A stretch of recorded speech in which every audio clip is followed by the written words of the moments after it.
The fork froze halfway to her mouth. Conversations died mid-sentence. Every head in Liberty Hall Steakhouse turned toward the corner booth where Victoria Brennan sat in her sleek titanium wheelchair.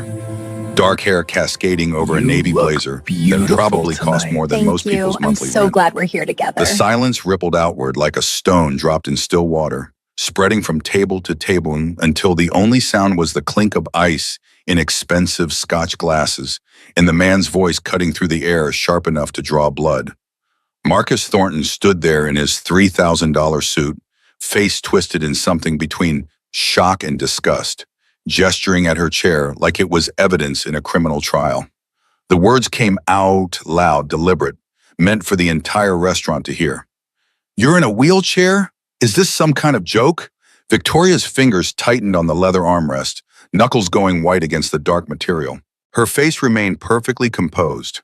That mask she'd spent 4 years perfecting, the one that said nothing touched her, nothing hurt. But inside, something twisted painfully. She'd known this was a risk. Dating apps didn't have checkboxes for paralyzed from the waist down, didn't offer filters for men who could see past medical equipment to the woman using it. Still, the public humiliation burned hotter than she'd anticipated. Marcus wasn't finished. "I matched with a successful woman, not a charity case. You should have disclosed."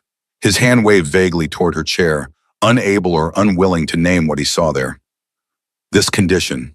Gasps rippled through the dining room. A waiter near the kitchen entrance froze. Water pitcher suspended mid-pour. A couple 3 tables over pretended to study their menus while obviously straining to hear every word. Someone's phone lifted, camera lens catching the light as it angled toward the scene. Victoria sat straighter, shoulders pulling back the way her mother Catherine had taught her long before the accident. Her voice emerged low, measured, carrying none of the hurt churning in her chest. "I didn't think I had to explain myself. I came here for conversation. If you came for a fantasy, I'm not it." Marcus laughed, the sound cruel enough to make the sommelier wince. "You're right about that." Then louder, playing to his audience now, ensuring maximum damage. "I thought I matched with Victoria Brennan, the director at Genesis Med, the biotech genius. Not some sympathy case who can't even walk." There it was. He knew exactly who she was. Recognition spread through the restaurant in whispers barely hidden behind raised napkins and cupped hands. Someone mouthed, "Is that really her?" Victoria felt the familiar weight of being on display, vulnerable in a way she hadn't experienced since those first terrible months in the hospital. Her throat tightened as she reached for her purse, already calculating the quickest exit route, the path that would minimize the number of pitying stares she'd have to endure. The voice cut through the tension like a clean blade, calm and steady, and completely unexpected. "I think that's enough." Every head swiveled toward the entrance, where a man stood silhouetted against the street lights, filtering through the glass doors. Broad shoulders filled out a worn denim jacket that had seen better days, work boots leaving faint scuff marks on the polished marble floor. He moved through the restaurant with quiet purpose, passing the stunned host without a glance, his eyes locked not on Marcus, but on Victoria. The scent of motor oil and honest work followed him, incongruous among the truffle risotto and aged wine. He stopped beside her wheelchair, hand resting gently on the push handle, not presuming to touch her, not treating her like an object that needed moving, just establishing his position clearly. "Are you ready to go?" Victoria blinked, momentarily confused. Was this another layer of Marcus's cruel joke? Some coordinated humiliation she hadn't seen coming? But the man's gaze was steady, kind in a way that didn't carry pity, just presence. She gave a small nod, still wary but willing to escape this nightmare by whatever means presented itself. The man turned to face Marcus, who stood slack-jawed at the interruption. "She deserves better." The statement was simple, delivered without raising his voice, but it seemed to fill the entire restaurant. Marcus opened his mouth, closed it, looked around for support that wasn't coming. The other diners suddenly found their plates fascinating. With that, the stranger gently turned Victoria's chair, guiding her toward the door. No one stopped them. No one dared speak. They left behind a stunned silence and the image of a man who hadn't raised his voice, only his presence. Outside, the November air hit Victoria's face cool and sharp, carrying the smell of rain-soaked asphalt in the distant Delaware River. Her shoulders began to ease from their rigid position as they moved away from the restaurant's golden glow into the dimly lit street. The stranger let go of her chair once they reached the sidewalk, respecting boundaries she hadn't even had to voice. "I'm Nathan Parker." He stood with his hands in his jacket pockets now, looking slightly embarrassed. "I'm sorry, I didn't mean to take over like that. I just couldn't watch that happen." Victoria looked up at him properly for the first time, taking in the stubbled jaw, the calloused hands, the grease stain on his collar that he'd probably stopped noticing years ago. His eyes held something unexpected, though, a quiet dignity that resonated somewhere deep in her chest. "You don't even know me?" "No." Nathan shrugged, the gesture easy and honest. "Didn't need to. Nobody deserves that kind of treatment." Victoria exhaled slowly, feeling some of the humiliation begin to fade, replaced by something she couldn't quite name. "Thank you, I'm Victoria." The corner of his mouth lifted in a small smile. "I figured your face is on the side of the Genesis Med building downtown." Despite everything, a surprised laugh escaped her throat. It felt foreign there, unfamiliar after months of careful control. "Not my best angle." They stood in silence for a moment, just city sounds and her heartbeat gradually returning to normal. The awkwardness of the situation settled between them. Neither quite sure what came next. Victoria became acutely aware of how hungry she still was, having barely touched her water before Marcus's performance began. "I didn't get to eat." She admitted it quietly, suddenly aware of how pathetic that sounded. Nathan glanced back at the restaurant, then down the street. "Doesn't look like you missed much anyway." He paused, then added, "There's a BBQ truck around the corner. Nothing fancy, but Smokey Joe makes the best ribs in Philadelphia." Victoria hesitated. Years of careful image management warred with the simple human desire for food and conversation without judgment. Her security team would have opinions. Her assistant Jenny would probably have a minor panic attack. But Nathan waited patiently, making no move to persuade her, just offering an option and letting her choose. "Lead the way." For the first time in years, Victoria followed someone not out of obligation or strategy, but because she wanted to. Because sometimes healing begins with disaster, and sometimes the right person walks in just when the world walks out. The BBQ truck sat on the corner of Market and 11th, chrome sides reflecting the streetlights in warped patterns. The smell of hickory smoke and brown sugar rub filled the air, mixing with the exhaust from passing cars and the yeasty scent from the brewery 2 blocks over. Families occupied mismatched folding chairs around the truck, laughter and the clink of beer bottles weaving through the night. Victoria felt strange here, out of place in her carefully chosen outfit, but oddly at ease in a way the upscale restaurant had never managed. Nathan ordered for them both, 2 rib plates with cornbread and coleslaw, bottles of local root beer. When he reached for his wallet, Victoria moved to stop him, but he shook his head. "My invitation, my treat." The simplicity of it, the lack of calculation or expectation, caught her off guard. They found a spot at one of the tables, Nathan positioning himself across from her where she could comfortably reach everything. He'd thought about the logistics without making a production of it, the kind of consideration that came from genuine awareness rather than performative accommodation. The server approached with their order, a woman in her 50s named Betty, whose apron advertised 15 years at Smokey Joe's.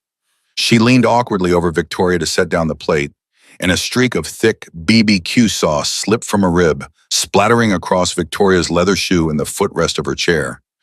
Betty's face went white. "Oh God, I'm so sorry, hun." Victoria froze.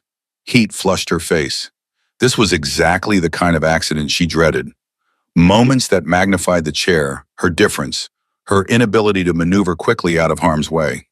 She braced for what came next, the server's flustered apologies, the pitying looks from other diners, Nathan's discomfort turning the whole evening awkward and strained. Instead, Nathan calmly reached into his jacket pocket and pulled out a folded cloth rag, the kind mechanics carry.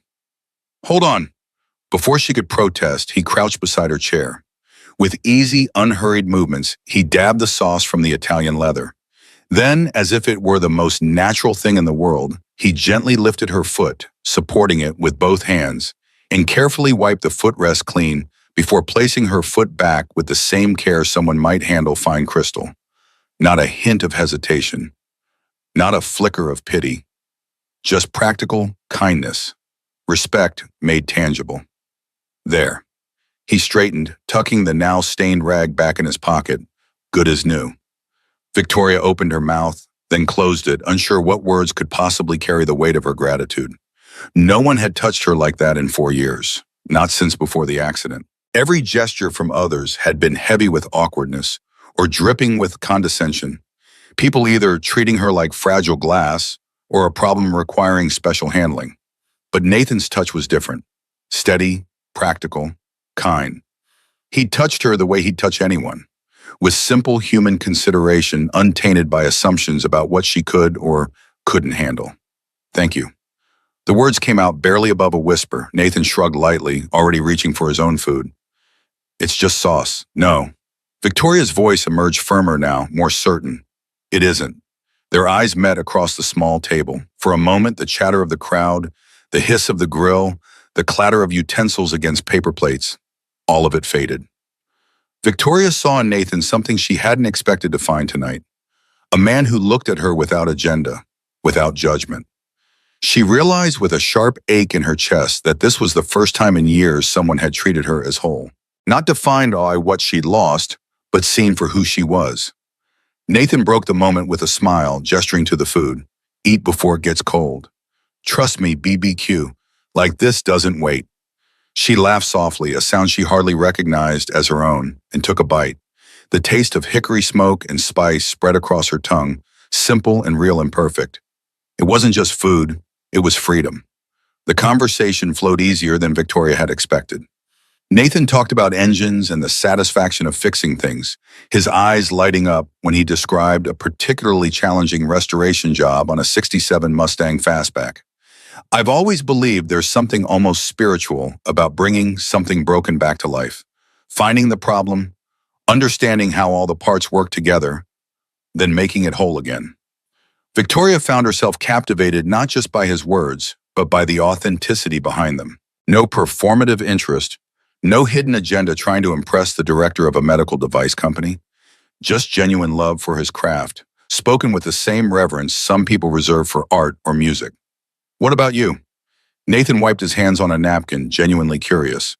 How did you end up at Genesis Med? The question was direct in a way that should have felt invasive, but didn't.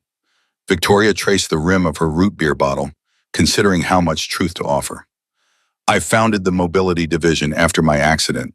She watched his face carefully for the usual reactions. I was on track to take over my father's pharmaceutical company, but after the crash, he decided I wasn't fit to lead anymore. Nathan's expression darkened, but not with pity, with something closer to anger on her behalf. Because of the wheelchair? Officially, because of concerns about my health and ability to handle stress. Victoria heard the bitterness creep into her own voice. Unofficially, yes. The wheelchair. The board agreed with him. So I took my mother's inheritance and started the division at Genesis Med, focused on neural regeneration and adaptive technology, things that were suddenly very personal to me. And now your division outperforms your father's company. Nathan's smile carried approval rather than surprise. Hard not to be impressed. Victoria looked up, startled. You researched me? Just the basics. Nathan met her gaze directly. Wanted to understand what I was walking into. But yeah, hard not to be impressed by someone who turned being told they couldn't do something into proof that they absolutely could. The honesty was refreshing.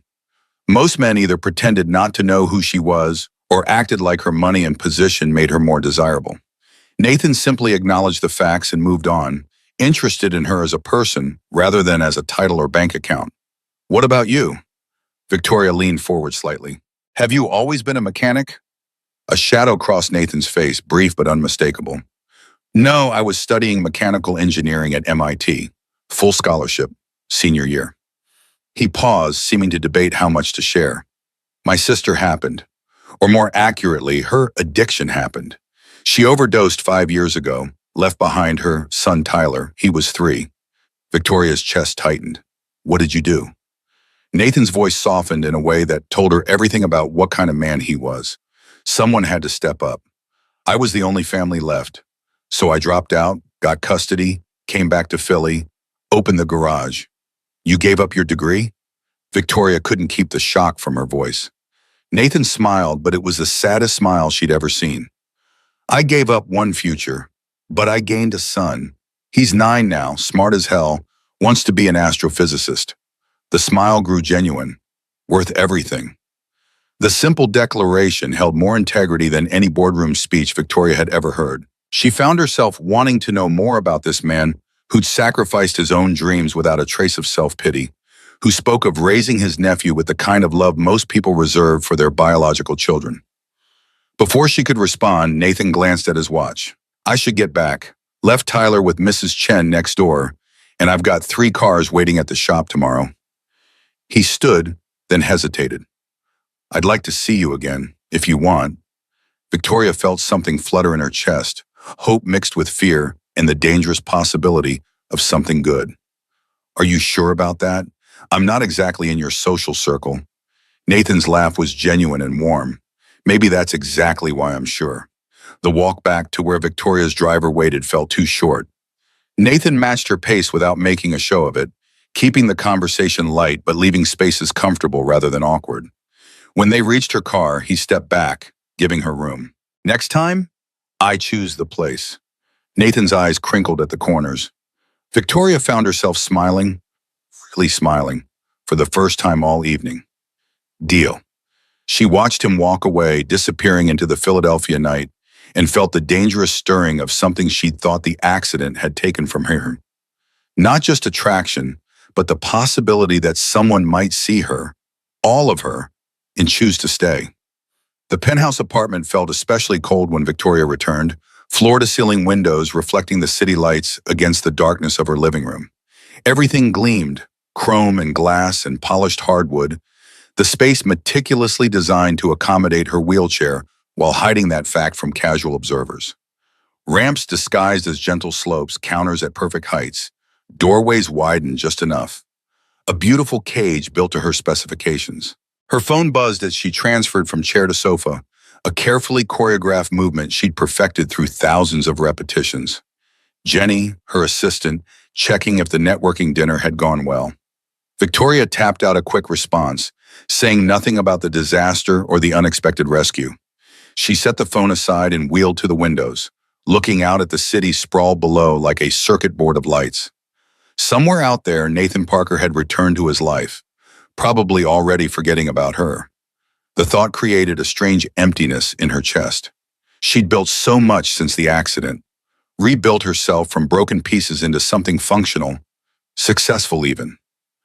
But she'd forgotten what it felt like to be seen as simply Victoria, not the inspirational CEO in the wheelchair, not the disabled daughter who'd defied her father's expectations, just a woman worthy of basic human consideration. The accident flashed through her mind unbidden. Screeching tires, shattering glass, the peculiar sensation of impact and then nothing. Waking to harsh hospital lights and her father Richard's ashen face. The doctor's grave expression as he explained incomplete spinal cord injury, T10 level, sensation retained below, but limited motor function. 5 years of rebuilding followed. Physical therapy until her arms screamed. Psychological therapy to address the anger and grief. Taking back control of the Genesis Med Mobility Division from board members who'd written her off the moment she'd woken up unable to walk. She'd become the inspirational disabled executive, featured in Forbes and TechCrunch, the woman who turned personal tragedy into innovation. But somewhere in building that image, she'd lost the ability to just be Victoria. Until tonight, when a mechanic with grease under his fingernails had treated her like a person first and everything else second. Her phone lit up again, this time with a number she didn't recognize. A text message appeared. "Thank you for tonight. I'd like to return the favor sometime." Victoria stared at the screen, heart doing something complicated in her chest. She shouldn't respond. This was Nathan Parker, a man who lived above his garage, who'd given up MIT to raise his sister's child, whose annual income probably didn't match what she spent on shoes in a year. They inhabited different worlds, and everyone knew cross-class fairy tales ended badly in real life. But her fingers moved almost of their own accord. "You don't owe me anything, but I wouldn't say no to coffee." The response came almost immediately. "Good night, Victoria." For the first time in months, she smiled at her empty apartment, feeling something warm unfurl in her chest. Something that felt dangerously like hope. The Genesis Med building rose 30 stories from the Philadelphia skyline, glass and steel announcing innovation in every clean line. Victoria's office occupied the 12th floor, positioned to overlook both the city and the research labs below. Monday morning found her reviewing prototypes with her engineering team, her wheelchair positioned at the head of the conference table like a throne she'd earned through blood and brilliance. Dr. Alan Ross, lead engineer, pulled up schematics on the main screen. The pressure distribution in the new mobility exoskeleton is still showing inconsistencies at the knee joint. We're getting microfailures under sustained load. Victoria leaned forward, studying the data with the intensity that had made her division the most profitable arm of Genesis Med. The hydraulic system needs reinforcement. Switch to titanium aluminum alloy for the joint housing. Yes, it'll increase cost by 30%, but this device is for people with incomplete spinal injuries. It cannot fail. Alan nodded, already making notes. Some board members won't like the cost increase. Then they can come explain to our test subjects why we're giving them equipment that might collapse mid-stride. Victoria's voice carried the steel that had gotten her through 5 years of people underestimating what a woman in a wheelchair could accomplish. We're not building budget equipment, we're building freedom. Run the simulations again with the new specs. The meeting continued for another hour, Victoria dissecting every detail with surgical precision. This was her element, the place where the wheelchair became irrelevant because her mind was the asset that mattered. By the time the engineers filed out, she felt the familiar satisfaction of work well done. Jenny Martinez appeared in the doorway the moment the last engineer left, tablet in hand and that knowing look on her face. "Boss, you seem different today, almost glowing. Did something happen at that networking dinner?" Victoria kept her expression neutral, but she could feel heat creeping up her neck. It was fine. Jenny moved closer, lowering her voice conspiratorially. "Fine doesn't make you check your phone every 30 seconds. I've worked for you 3 years. You never check your phone during meetings." She glanced at the device sitting face up on Victoria's desk. "And you've got a text notification from an unsaved number." Victoria flipped the phone over, but it was too late. Jenny had seen, and Jenny had opinions about everything from Victoria's work schedule to her non-existent social life. "It's nothing. Nothing makes you smile like that?" Jenny settled into the chair across from Victoria's desk, clearly prepared to extract information. "I'm your assistant and your friend. Tell me about him." The memory of Nathan's calm voice, his steady hands wiping BBQ sauce from her shoe, the way he'd looked at her like she was worth defending, flooded back. "He's different, that's all." "Different how?" Victoria hesitated, then decided there was no point hiding it. Jenny would find out eventually. She always did. "He doesn't know who I am. Well, he knows my name, but he doesn't care about the money or the position. He just sees me." Jenny's expression softened. "That's rare, I know."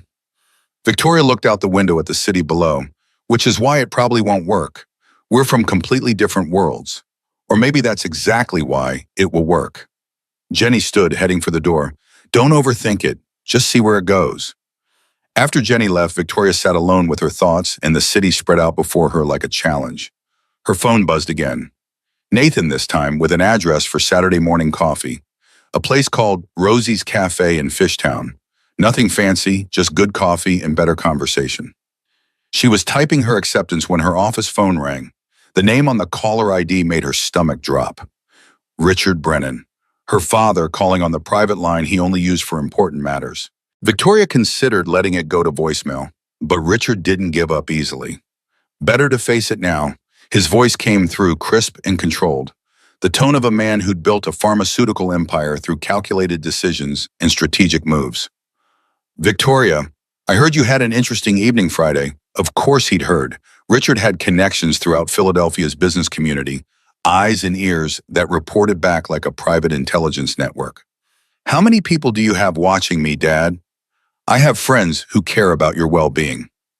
Richard's deflection was smooth as aged whiskey. "They mentioned you left Liberty Hall rather abruptly.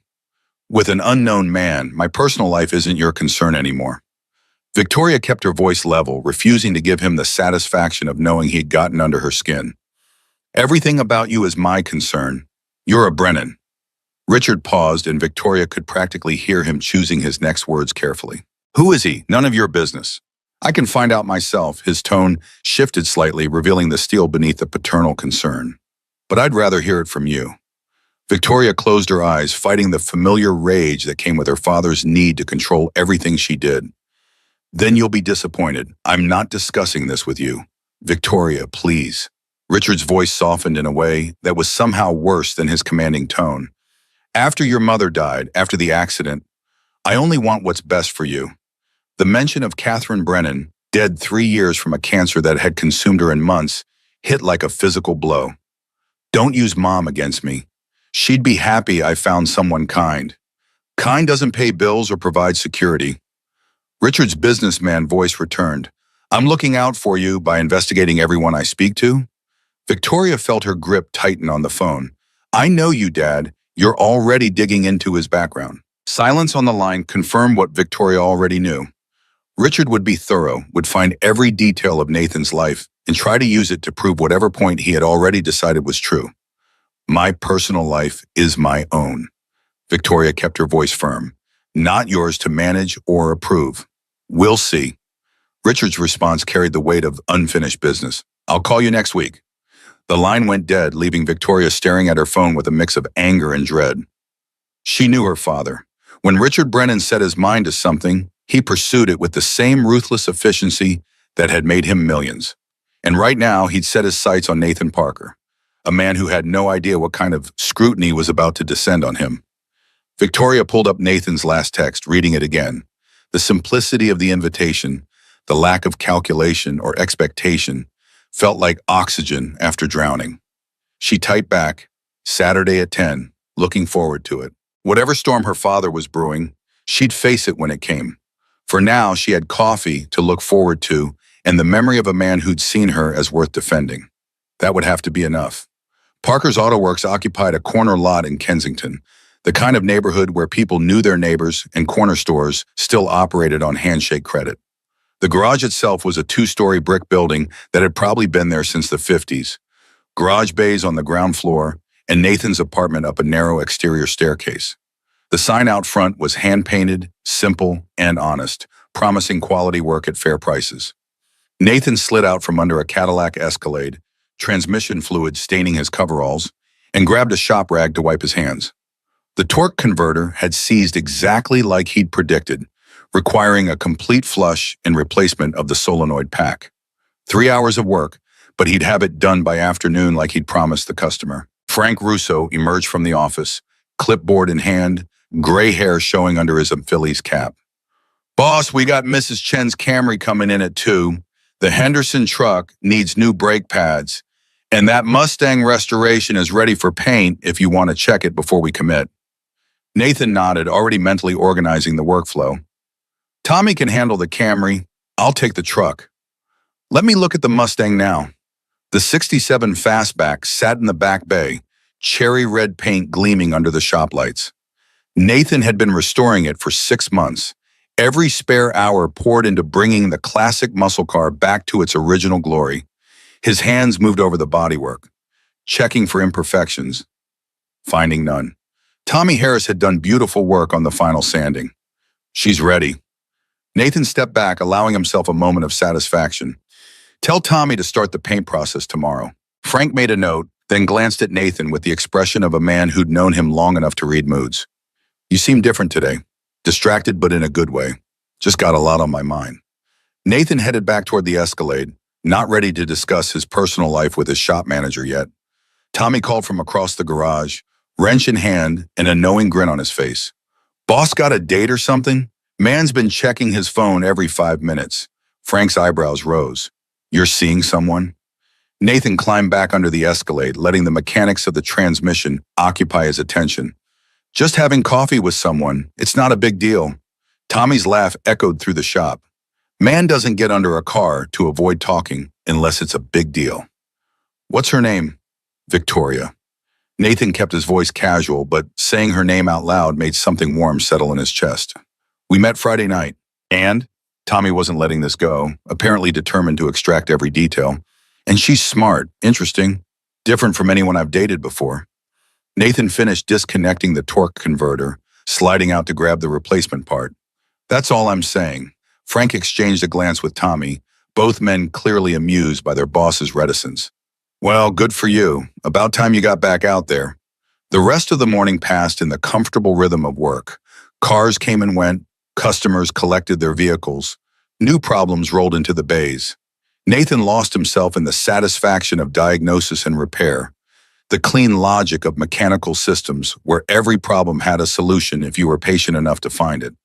By lunchtime, he'd finished the Escalade and moved on to the Henderson truck. The apartment above the garage called to him with the promise of a quick sandwich and maybe 5 minutes off his feet, but he pushed through, wanting to clear the board before Tyler got home from school.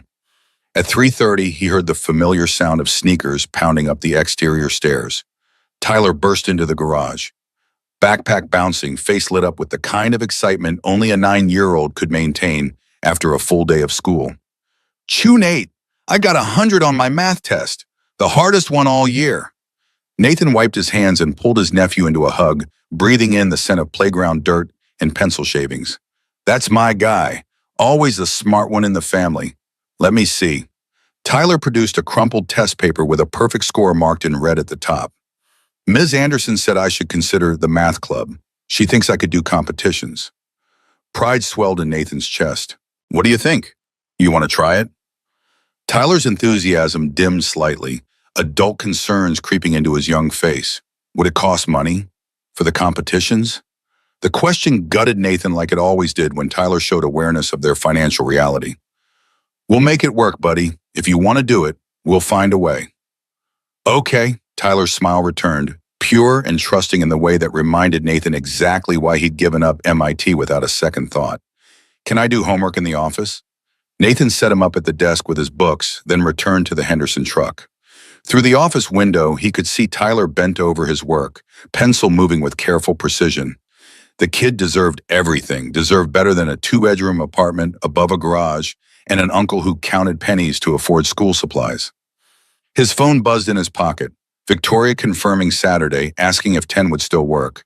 Nathan typed back, "Perfect. See you then." Frank appeared beside him, following his gaze to Tyler in the office. That kid's going places. You're doing good with him.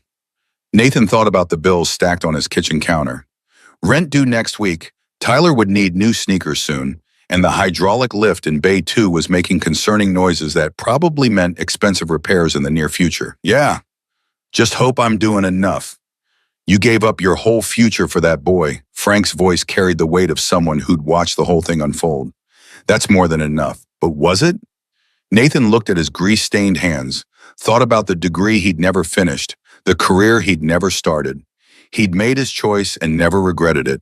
But sometimes late at night when Tyler was asleep and the bills were spread across the kitchen table, he wondered if loving someone was enough when you couldn't give them everything they deserved. His phone buzzed again.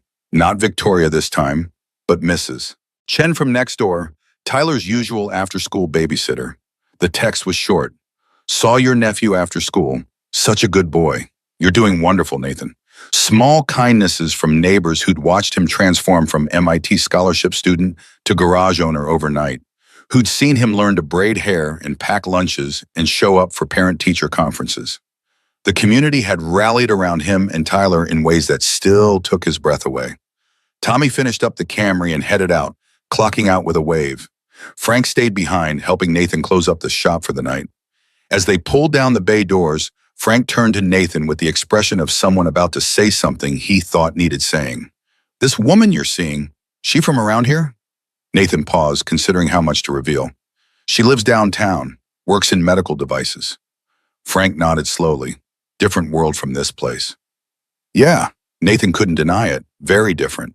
Just be careful, boss. Frank's concern was genuine, born from years of friendship. Sometimes different worlds don't mix easy. I know. Nathan looked up at the apartment windows where light glowed from Tyler's room. But sometimes you gotta try anyway. He climbed the stairs to find Tyler at the kitchen table, homework spread out alongside the materials for a science project due next month.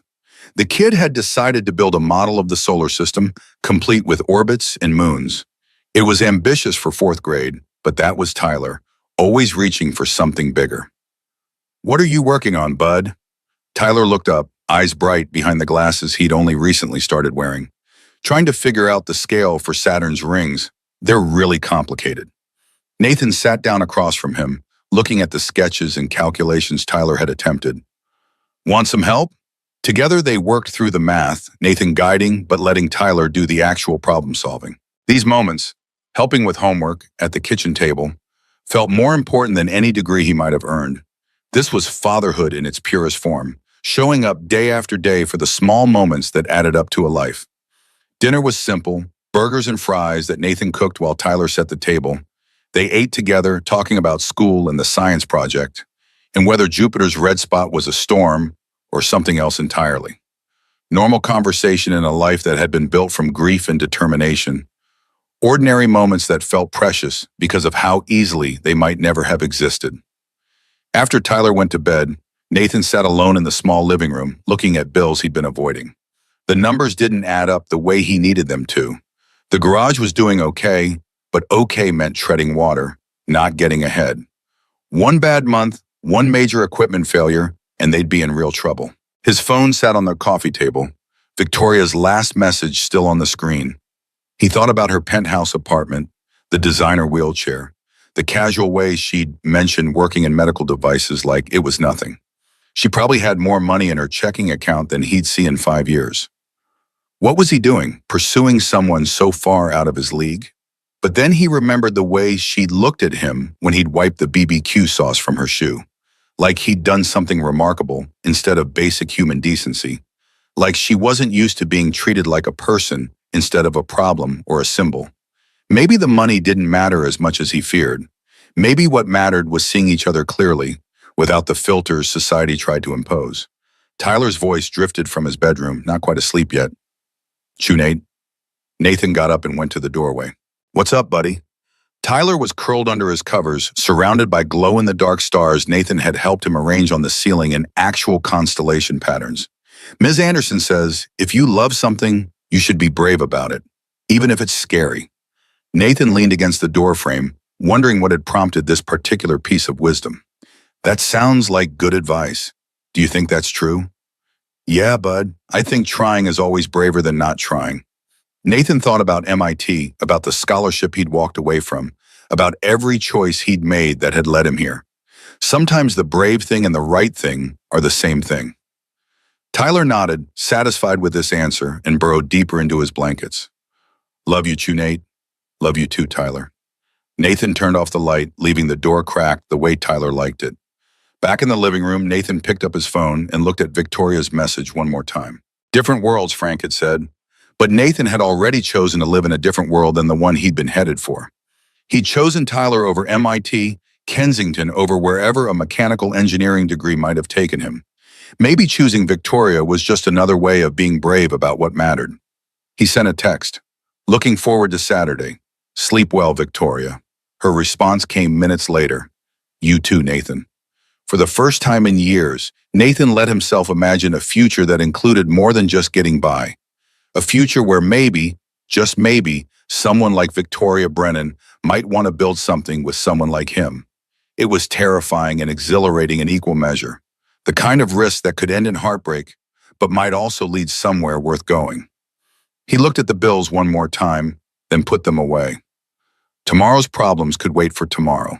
Tonight, he had coffee to look forward to, and the memory of a woman who'd laughed at his jokes and looked at him like he mattered. That would have to be enough. Rosie's Cafe occupied a corner storefront in Fishtown, the kind of neighborhood place where regulars had their own mugs and the owner knew everyone's order by heart. Saturday morning sunlight filtered through windows that hadn't been updated since the 80s, casting warm squares across mismatched wooden tables and chairs that had probably been collected from yard sales over decades. The smell of fresh ground coffee mixed with cinnamon rolls baking somewhere in the back. Nathan arrived 20 minutes early, nervous energy driving him from the apartment before he could overthink everything. He'd already called ahead, spoken to Rosie herself about making sure the corner table near the window had enough space for a wheelchair to maneuver comfortably. The owner had been accommodating without making a fuss, simply rearranging chairs and promising the path would stay clear. Victoria appeared exactly at 10, wheeling herself through the door with the kind of efficient grace that came from years of practice. She wore jeans and a simple sweater, her hair pulled back in a way that made her look younger, more relaxed than she'd been at Liberty Hall. Nathan stood, then caught himself, unsure of the etiquette. Should he help? Would that insult her independence? She solved the problem by wheeling straight to the table he'd prepared, taking in the thoughtful spacing with a small smile that told him she'd noticed and appreciated the consideration. "This is perfect, thank you."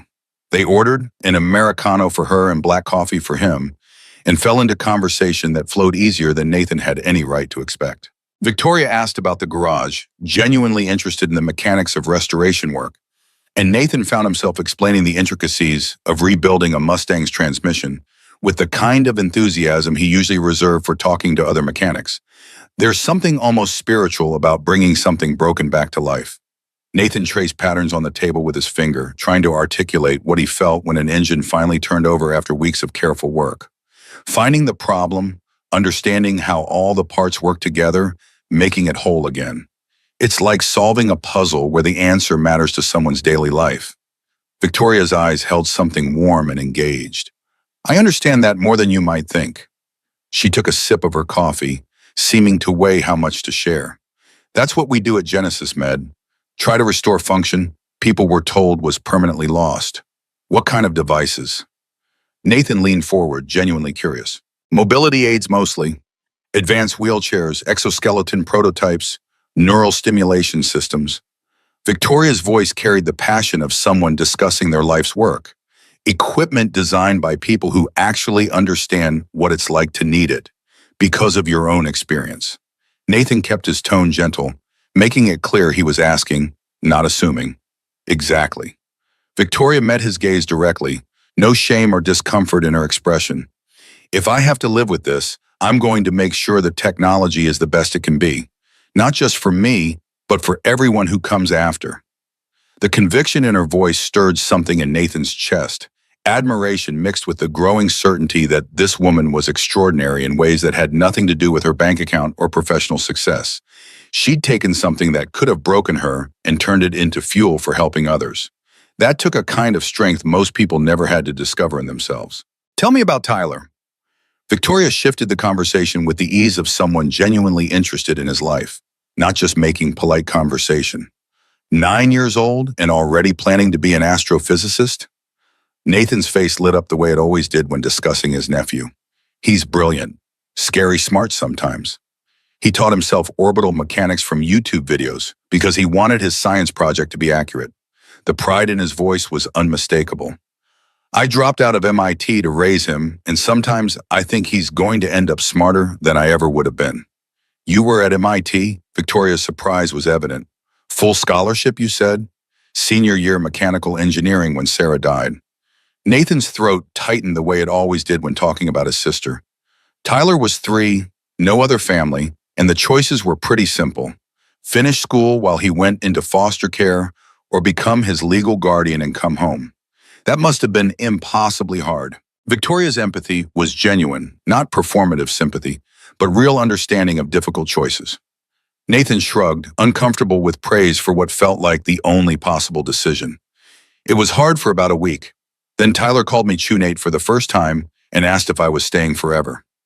After that, it wasn't hard at all, just clear." The simple declaration hung between them, carrying more weight than Nathan had intended. Victoria looked at him with something in her expression that made his heart beat faster, like she was seeing past the surface to something deeper and liking what she found there. "Can I meet him?" The question came out soft, almost tentative. "Tyler, I mean, if you're comfortable with that." The request caught Nathan off guard. In his limited dating experience since taking custody, women had been fine with the abstract concept of his nephew, but less enthusiastic about actually integrating a 9-year-old into their time together. Victoria asking to meet Tyler felt significant in a way that made Nathan both hopeful and terrified. "Yeah." Nathan heard his voice come out rougher than intended, emotion making it unsteady. "I'd like that. He'd really like you." They stayed at the cafe for 2 hours, conversation ranging from Tyler's science project to Victoria's work on neural regeneration technology to Nathan's dream of maybe someday finishing his degree. The time passed in that strange, elastic way where minutes felt both endless and far too short, the outside world fading until there was only the small table, the coffee going cold, and the growing sense that something important was beginning. When they finally left, Nathan walked beside Victoria's chair through the Fishtown streets, past murals and corner stores, and the kind of lived-in neighborhood character that made Philadelphia feel like a collection of small towns rather than one large city. They talked about nothing important, comfortable silences, filling the spaces between words, and Nathan found himself thinking that this, right here, was what he'd been missing without knowing it. At her car, Victoria turned her chair to face him fully. Next time, would you be okay with me coming to your place? Meeting Tyler there, where he's comfortable? Nathan's chest did something complicated, warmth spreading through it like sunrise. Absolutely. How about next Saturday? I'll make lunch. It's a date. Victoria's smile held promise and the kind of genuine happiness that transformed her whole face. Thank you for this morning, Nathan. He watched her transfer into the back of the car with smooth efficiency, the driver securing her wheelchair with practiced ease. As they pulled away, Nathan stood on the sidewalk feeling like he'd just been handed something precious and fragile, something that could change everything if he was brave enough not to drop it. The week passed in a blur of work and anticipation, every day marked by text messages that grew progressively longer and more personal. Victoria sent him articles about mechanical engineering innovations. Nathan sent her pictures of Tyler's science project progress. They talked about nothing and everything, building familiarity through small revelations and shared observations. Richard Brennan's study smelled of leather and old money, wood paneling and brass fixtures creating an atmosphere of calculated intimidation. The mansion sat in the mainline suburbs, one of those Philadelphia addresses that announced wealth and establishment without needing to advertise. Richard sat behind his desk, a tumbler of scotch catching the lamplight, while Derek Morrison stood across from him with a manila folder thick with information. The private investigator had been thorough. Richard had to give him that. The file contained everything about Nathan Parker's life, reduced to facts and figures that Richard could analyze like a quarterly earnings report.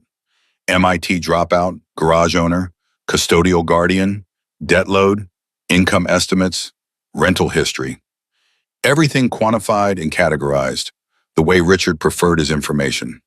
No criminal record. Derek's voice carried the weariness of someone delivering news his client didn't want to hear.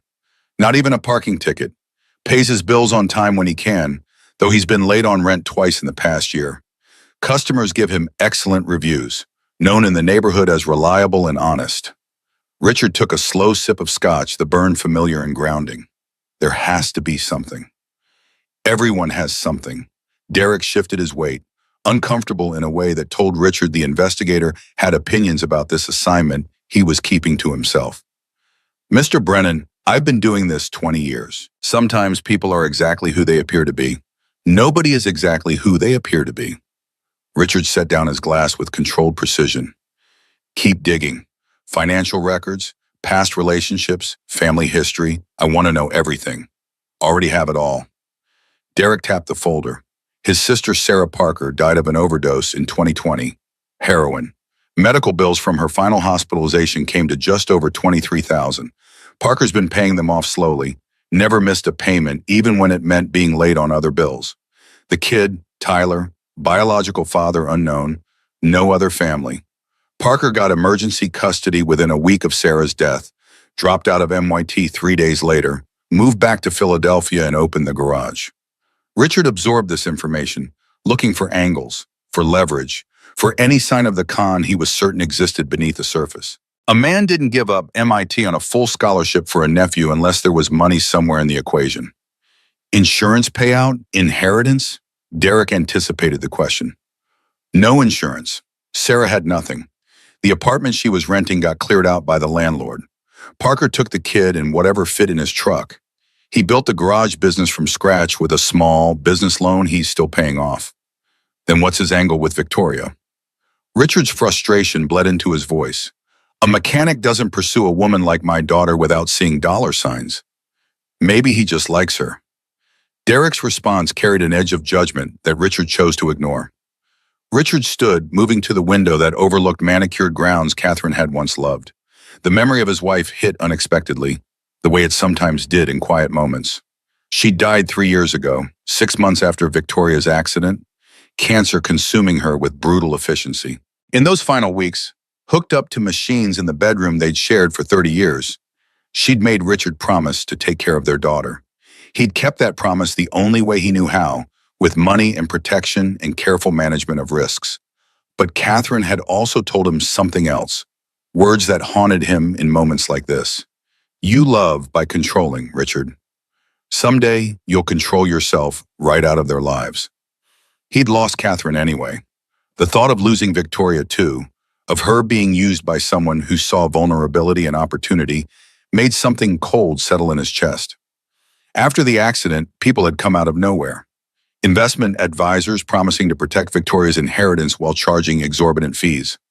Lawyers offering to sue everyone involved while taking 40%. Even a boyfriend who'd lasted 3 months before asking for $200,000 to invest in a startup that Victoria later discovered never existed. Richard had dealt with each threat systematically, protecting his daughter from predators who saw an injured woman with money as an easy target. Nathan Parker fit the profile too perfectly, the struggling business owner conveniently appearing right when Victoria was at her most vulnerable emotionally. I want surveillance on his movements. Richard turned back to Derek, decision made. I want to know who he sees, where he goes, what he's planning. Mr. Brennan, Derek's discomfort became more pronounced. There are legal limits to what I can do, and ethical ones.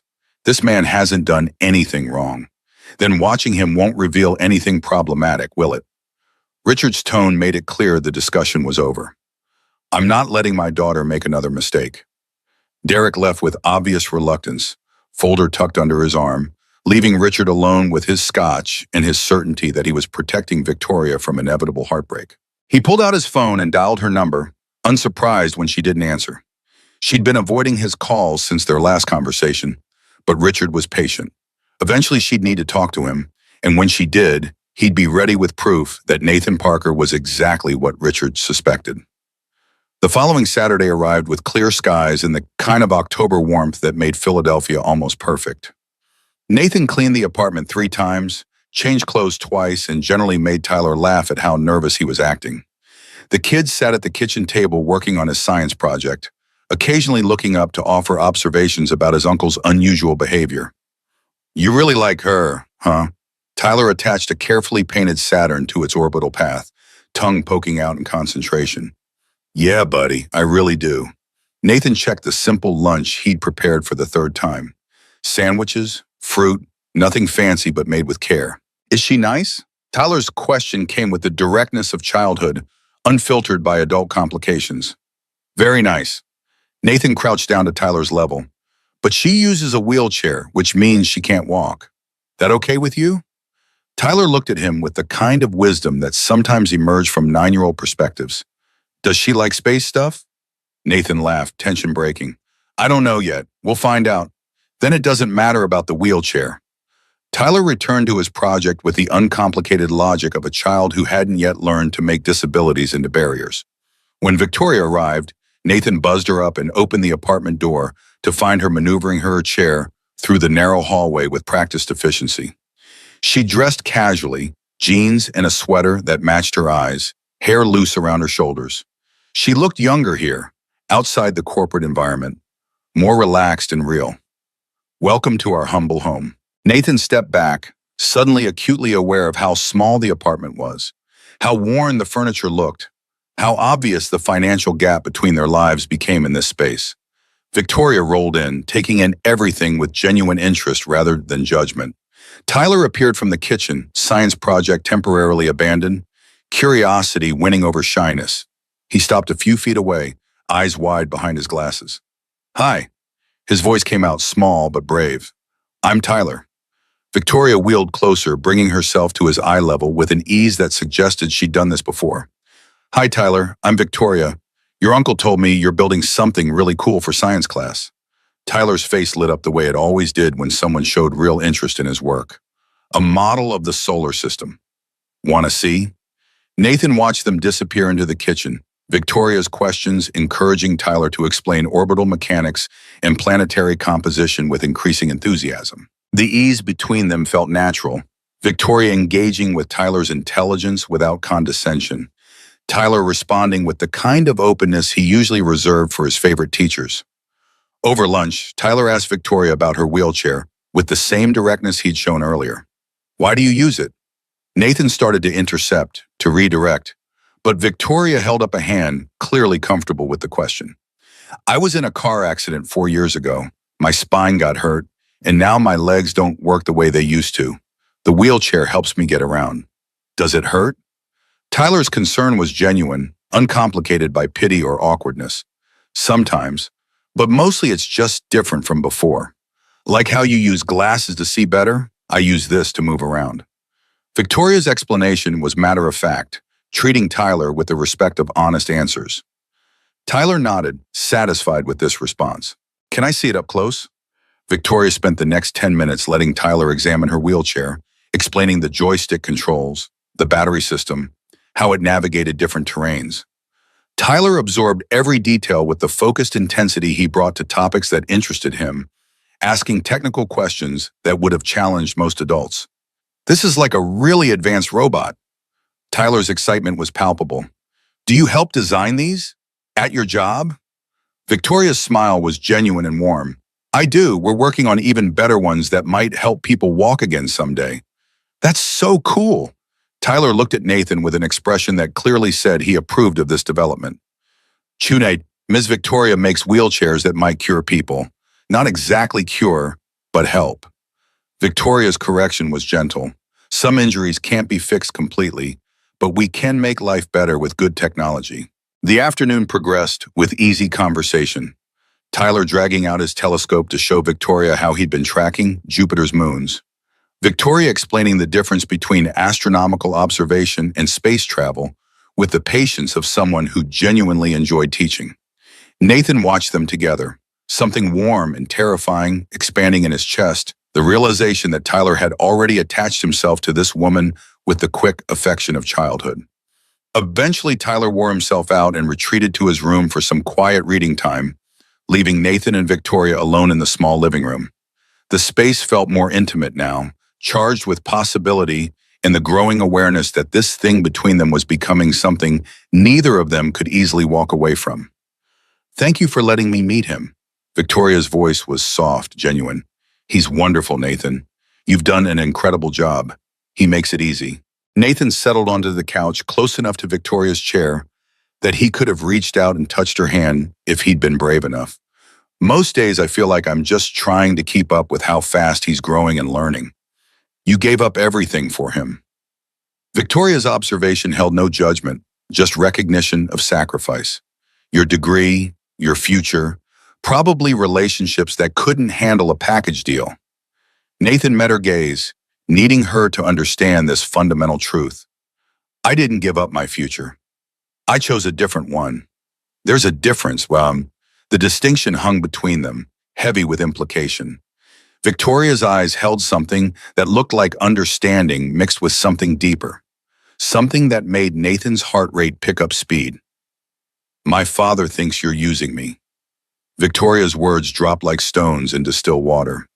He had you investigated, found out about your debt, your income, everything he could quantify about your life. Nathan's stomach dropped, anger and hurt warring for dominance. When? Probably the day after he heard we met.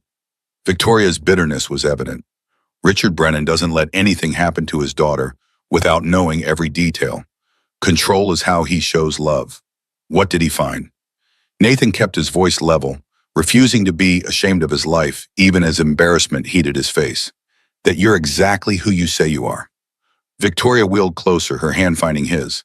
A good man who made hard choices and lives with integrity. It pissed him off that he couldn't find anything to use against you. Nathan absorbed this, the violation of privacy stinging less than the knowledge that Richard Brennan had already declared him unworthy and was actively looking for proof. Does it matter to you what he thinks? Victoria's grip on his hand tightened. No, but it matters that he won't stop. My father is persistent when he decides he knows what's best for me. The warning was clear, the battle lines already drawn. Nathan could walk away now, spare himself and Tyler the inevitable conflict with a man who had resources and determination on his side. Or he could stay, fight for something that felt more real than anything he'd experienced in years, and hope that love and integrity were enough weapons against money and influence. I'm not going anywhere. Nathan heard the words come out firm, certain, the same tone he'd used 5 years ago when promising Tyler they were a family now. Unless you want me to. Victoria leaned forward, closing the distance between them, her hand coming up to touch his face with a tenderness that made his breath catch. I don't want you to go anywhere.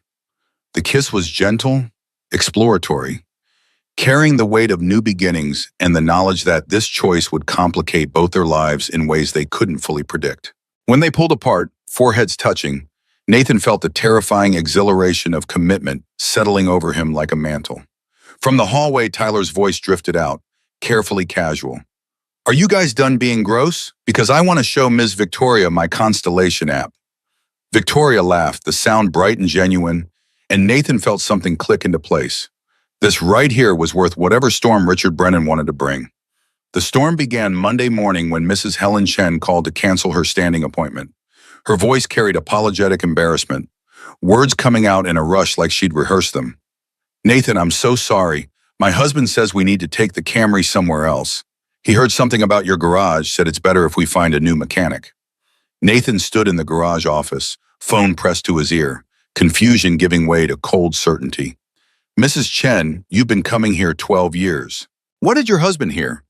She wouldn't elaborate, just repeated the apology and ended the call with obvious discomfort. Nathan stared at the phone, pieces clicking into place with sickening clarity. Richard Brennan wasn't just investigating, he was actively interfering. Frank appeared in the doorway, concern etched on his weathered face. That's the third cancellation this morning. Johnson Fleet Services pulled their contract, the Hendersons switched to that place in Manayunk, and now Mrs. Chen.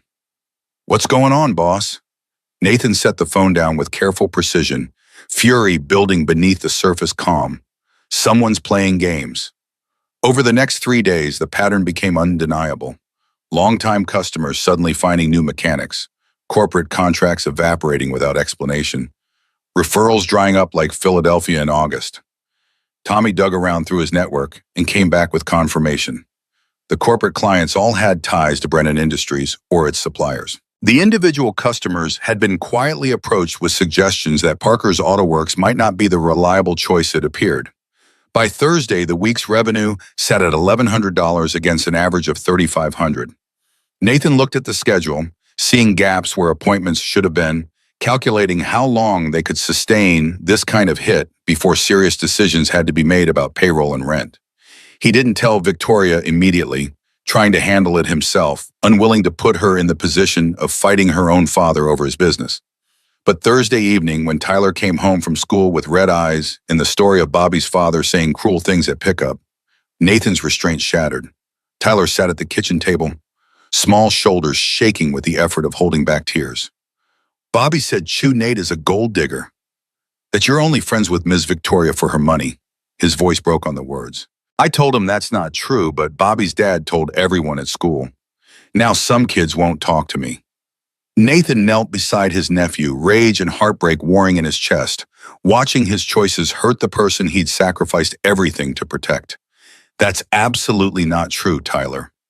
I care about Victoria because she's an amazing person. The money doesn't matter to me at all. Then why are people saying it? Tyler's question carried the weight of a child trying to understand adult cruelty. Because Victoria's father is playing ugly games to try to keep us apart. Nathan kept his voice gentle despite the fury burning through him.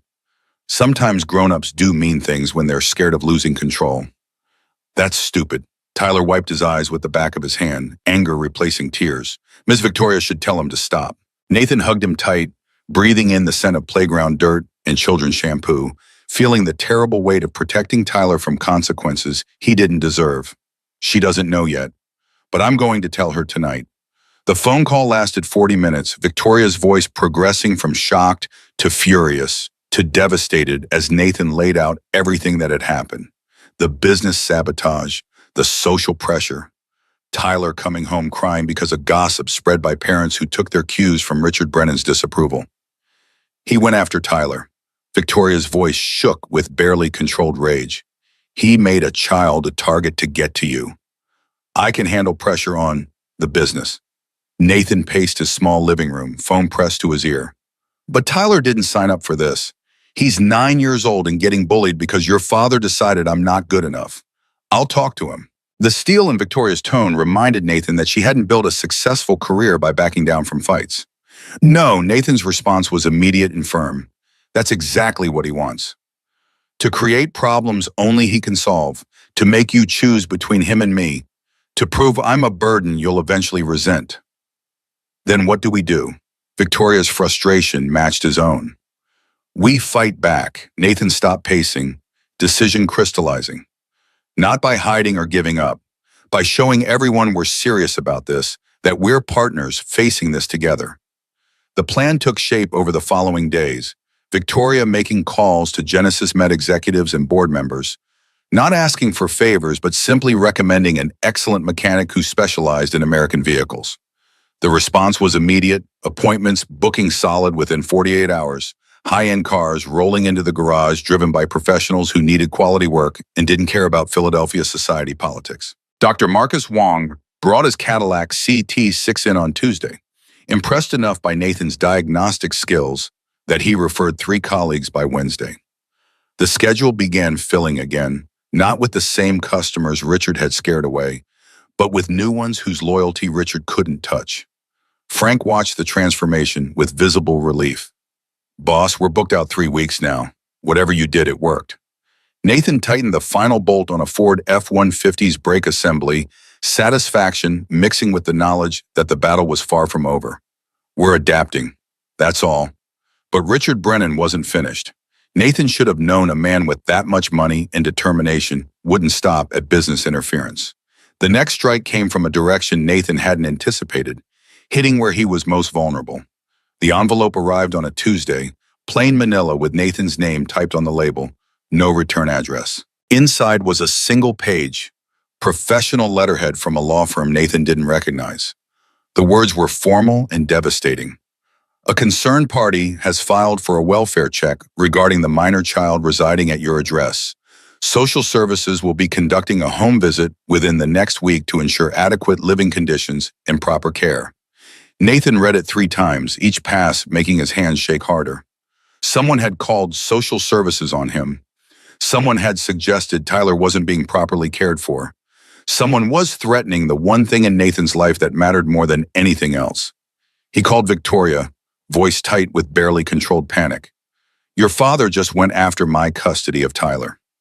The silence on the other end lasted 3 heartbeats. What? Nathan explained the letter, the implied threat, the terror of having his fitness as a guardian questioned by people with the power to remove Tyler from his home. Victoria listened without interrupting, her breathing the only sound indicating she was still there. When Nathan finished, her voice came through cold as Philadelphia winter. I'm coming over. Don't do anything until I get there. She arrived 20 minutes later, the fastest Nathan had ever seen her navigate from downtown. Tyler was at school, spared the knowledge of this new threat, giving them space to talk and without small ears absorbing adult fears. Victoria read the letter with the focused intensity of someone analyzing a technical problem, then set it down with controlled precision. This is my fault. Her voice carried guilt and fury in equal measure. He's using Tyler as leverage because nothing else worked. It's not your fault. Nathan sat across from her, hands clasped tight to keep them from shaking. Your father is responsible for his own choices. Victoria pulled out her phone, jaw set in a way that promised consequences. I'm calling him, now. This ends today. This ends. The conversation happened on speaker. Victoria's demand that Nathan hear everything, no more secrets or filtered information. Richard answered on the second ring, his voice carrying the confidence of a man who believed he was winning. Victoria, I was hoping you'd call. Did you threaten Nathan's custody of Tyler? Victoria's question cut through any pretense of pleasantries. Richard's pause told them everything before his words did. I expressed concern to the appropriate authorities about the living situation of a minor child in the care of a man who may not have adequate resources. It's my civic duty. You filed a false report to intimidate him. Victoria's voice could have cut glass. That's not civic duty. That's abuse of the system. If Parker is providing adequate care, He has nothing to worry about. Richard's tone remained maddeningly calm. The investigation will clear him, and everyone moves on. Unless it doesn't, Nathan spoke for the first time, anger making his voice rough. Unless some social worker decides a two-bedroom apartment above a garage isn't good enough, or questions why a single man dropped out of college to raise a child, you're gambling with Tyler's life to make a point. If you truly cared about that child's welfare, you'd want to ensure he has every opportunity. Richard pivoted smoothly. Victoria could provide resources, education, experiences that a mechanic simply cannot. Unless, of course, this has never really been about Tyler's welfare at all. The implication hung in the air, poisonous and calculated. Richard was suggesting Nathan was using Tyler as a means to an end, keeping the child as bait to secure Victoria's money and resources. The accusation was so twisted, so deliberately cruel, that Nathan felt words fail him. You think Nathan is using his own nephew as a con? Victoria's voice shook with disbelief. The child he gave up everything for? The kid he raises alone because no one else stepped up? I think men do desperate things when they're struggling financially. Richard's response was delivered with the certainty of someone who'd already decided the truth. I'm simply ensuring my daughter isn't being manipulated by someone who sees her as a solution to his problems. The call ended with Victoria's promise that this wasn't over, that Richard had crossed a line he couldn't uncross. But after she hung up, they sat in the small apartment, surrounded by Tyler's artwork and Nathan's careful budgeting, both aware that Richard's threat was real. The social services visit would happen. Tyler's future hung on the assessment of strangers who would judge Nathan's worthiness as a parent through metrics that couldn't measure love or sacrifice. We need to fight this publicly. Victoria's strategic mind was already working through options. If we expose what he's doing, show that this is retaliation, it weakens his credibility and puts Tyler in the spotlight. Nathan shook his head, protective instincts overriding strategy. I won't make my nephew a news story to win an argument. Then what? Victoria's frustration was evident. We let my father keep attacking until something breaks? Nathan looked around the apartment, at the life he'd built from grief and determination. Ordinary moments that felt precious because of how easily they might never have existed. I handle the social services visit, make sure our home is above reproach, show them Tyler is thriving, happy, well cared for, and we trust that the truth is enough. The doubt in Victoria's eyes mirrored the fear in Nathan's gut, but sometimes trust was all you had when the other side controlled all the traditional levers of power. The social services appointment hung over Nathan like a storm cloud, scheduled for the following Tuesday at 2 in the afternoon. He spent the weekend cleaning an apartment that was already spotless, organizing paperwork that documented every aspect of Tyler's care, preparing answers to questions he could only guess at. Tyler sensed the tension growing quieter as Nathan's anxiety manifested in obsessive attention to details that probably wouldn't matter to the caseworker anyway. Victoria wanted to be there to stand beside him as visible proof that Tyler had support beyond Nathan's limited resources. But they both knew her presence would complicate the assessment, raise questions about their relationship, and whether Nathan's motivations were pure or calculated. So she stayed away, texting encouragement every few hours, offering help Nathan couldn't accept without proving Richard's point. Monday night, Nathan lay awake staring at ceiling cracks he'd memorized years ago, listening to Tyler's steady breathing from the next room, wondering if this was the last week they'd spend in this apartment as a family. The fear wasn't rational, he knew that. Tyler was healthy, happy, thriving in school, surrounded by love and stability. But Richard Brennan had demonstrated a talent for making Nathan's worst fears feel plausible. Tuesday arrived cold and gray, October giving way to November with the kind of weather that made Philadelphia feel hostile. Nathan took a personal day from the garage, letting Frank handle the schedule while he prepared for the most important assessment of his life. He dressed in clean jeans and a button-down shirt, the closest thing to professional he owned that didn't smell like motor oil, and waited. The caseworker arrived precisely at 2, a woman in her 40s named Sharon Martinez, who carried a tablet and the kind of practiced neutral expression that revealed nothing. Nathan showed her into the apartment, hyper-aware of every worn piece of furniture, every scuff mark on the walls, every visible sign of their financial limitations. Sharon took in the space with methodical attention, making notes Nathan couldn't see. She asked to see Tyler's room first, following Nathan down the narrow hallway to where glow-in-the-dark stars covered the ceiling in accurate constellation patterns. The room was small but clean, organized in a way that showed care. Tyler's science project sat on the desk alongside textbooks in a telescope position by the window. Does Tyler share this room? Sharon's question was neutral, but Nathan heard the implication beneath it. No, it's his own space. I sleep in the living room on the couch that folds out. Nathan kept his voice steady despite the anxiety churning in his gut. It's not ideal, but Tyler gets privacy and quiet for homework and sleep. Sharon made another note. And how long have you lived here? 5 years, since I got custody. Nathan followed her back to the main living area, watching her assess the kitchen, the modest furnishings, the bills stacked neatly on the counter because there was nowhere else to keep them. The rent is affordable and the neighborhood is safe. Tyler's school is 3 blocks away. The questions continued for an hour, covering everything from Tyler's medical history to Nathan's income to the support network they had in place. Nathan answered each one honestly, providing documentation when requested, aware that every response was being evaluated for adequacy by standards he didn't fully understand. Sharon asked about Tyler's mother, about Nathan's decision to drop out of MIT, about the debt load from Sarah's medical bills. She asked about childcare arrangements when Nathan worked, about Tyler's grades and social relationships, about long-term plans for Tyler's education.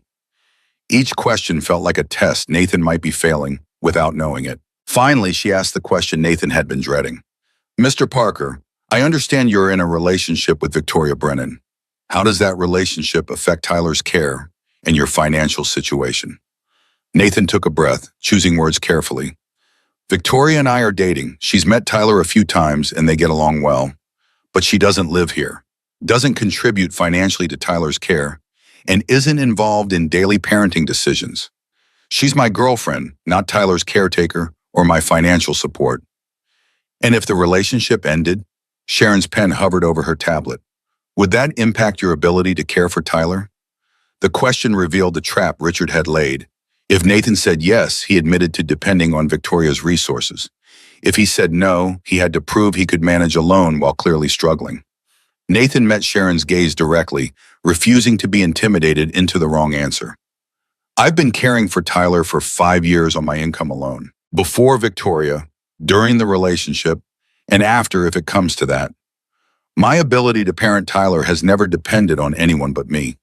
Sharon made her final notes, then set the tablet aside. Mr. Parker, I need to be direct with you. Someone filed a report suggesting Tyler might be at risk due to inadequate resources and unstable living conditions. Based on what I've seen today, those concerns appear unfounded. Relief flooded through Nathan so intensely it made him dizzy. Tyler is clearly well cared for, Sharon continued. He's excelling academically, has a stable home environment, and you've demonstrated consistent commitment to his welfare despite significant financial challenges. I'll be filing a report that closes this case with no recommended action. Nathan's throat tightened, emotion making it difficult to speak. Thank you, however. Sharon's expression shifted, carrying a warning. Whoever filed this report has resources and determination. This investigation closes, but that doesn't mean they won't try again with different allegations. My advice? Document everything. Keep records of Tyler's medical care, school performance, your financial management. Build a paper trail that makes it impossible to question your fitness as a guardian. After Sharon left, Nathan sat alone in the apartment that had passed inspection, relief giving way to anger at the violation of having strangers assess whether he deserved to keep raising the child he'd sacrificed everything for. He called Victoria, voice rough with exhausted emotion. It's over. We're clear. Victoria's breath released in a rush he could hear through the phone. Thank God. Nathan, I'm so sorry you had to go through that. Your father isn't going to stop, is he? Nathan looked around the apartment, seeing it now as Richard must see it, inadequate and temporary, proof that Nathan couldn't provide the life a Brennan deserved. He'll keep finding new ways to prove I'm not good enough. Then we show him he's wrong. Victoria's voice carried determination. Not by defending ourselves, but by going on offense. We make this public, tell the truth about what he's been doing, and let people decide who's really protecting me and who's trying to control me. The idea terrified and exhilarated Nathan in equal measure. Victoria was proposing they turn private conflict into public battle, gambling that transparency would protect them better than discretion. It was risky, potentially exposing Tyler to scrutiny neither of them wanted. But it was also the only way to fight an opponent who controlled the traditional battlefield. What did you have in mind? Nathan heard the shift in his own voice, from defensive to strategic, accepting that some fights required weapons he'd never wanted to pick up. A press conference. Victoria's plan was already formed, thought through with the same precision she brought to engineering problems. Genesis Med's quarterly investor update is Friday. I'll add a personal statement about my father's interference in my private life. Make it clear this isn't about protecting me, it's about controlling me. That puts a target on your back professionally. Nathan's concern was immediate. The board won't like you airing family drama. The board will like it less if I leave Genesis Med because my father made working there impossible. Victoria's confidence was solid, built on years of proving herself in rooms that didn't think she belonged. I'm the reason the mobility division is profitable. They'll back me or lose their best asset. And Tyler? Nathan needed to know she'd considered all the angles. This makes him part of the story. Tyler is already part of the story because my father made him one. Victoria's voice gentled. But we control the narrative. We tell the truth on our terms before Richard's version becomes the only version people hear. Nathan thought about Tyler coming home crying, about the social services investigation, about the customers who'd abandoned the garage based on whispers and suggestions. Richard Brennan had already made this war public in every way that mattered. Victoria was just proposing they fight back in daylight instead of shadows. Okay, Nathan felt the decision settle into his bones. Commitment and terror mixing into something that felt like courage. Let's do it. The press conference took shape over the next 2 days, Victoria coordinating with Genesis Med's communications team while managing pushback from nervous board members. Nathan spent Wednesday and Thursday working double shifts at the garage, building a buffer of completed jobs in case Friday's revelation brought new complications. Tyler absorbed the tension without complaint, retreating into a science project with the focus of a child who'd learned early that adult problems weren't his to solve. Friday morning dawned cold and bright, the kind of November day that made the Delaware River look like hammered steel. Nathan dressed in the same clothes he'd worn for the social services visit, as close to professional as his wardrobe allowed, and drove downtown to the Genesis Med building with hands that wanted to shake on the steering wheel. Victoria met him in the lobby, composure wrapped around her like armor, but he could see the tension in how tightly she gripped her chair's controls.